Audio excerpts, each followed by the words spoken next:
Isaiah 2, verses 1 to 5 reads like this: The word that Isaiah the son of Amos saw concerning Judah and Jerusalem.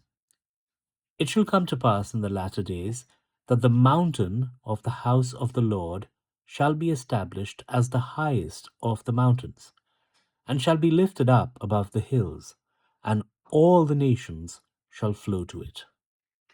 And many peoples shall come and say, Come, let us go up to the mountain of the Lord, to the house of the God of Jacob, that he may teach us his ways, and that we may walk in his paths. For out of Zion shall go forth the law, and the word of the Lord from Jerusalem. He shall judge between the nations, and shall decide disputes for many peoples, and they shall beat their swords into plowshares, and their spears into pruning hooks. Nation shall not lift up sword against nation, neither shall they learn war any more. O house of Jacob, come, let us walk in the light of the Lord.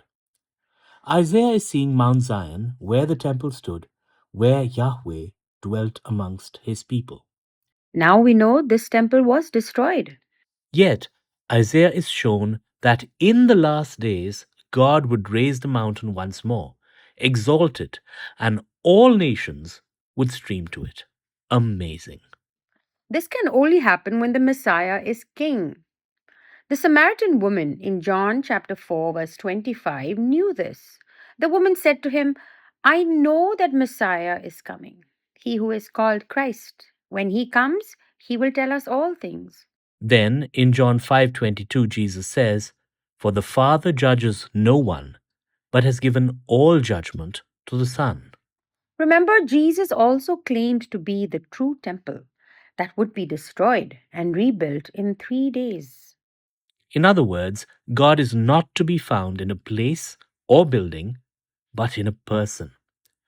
When we recall that Jesus began his teaching from a mountain, commissioned his disciples from a mountain, and said of himself in John 12:32, "And when I am lifted up from the earth, I will draw all people to myself," this entire passage becomes an invitation to all nations. That's us. We are invited to learn God's ways and walk with him. God is reshaping his world according to his law. We are all striving for peace and a world without war.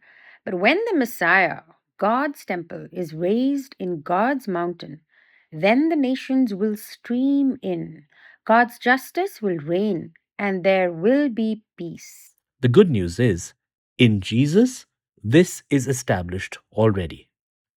Let us, with Isaiah, say to each other, O house of Jacob, come, let us walk in the light of the Lord. Let's live by faith. Let's be peacemakers. Let us walk in the light of Christ.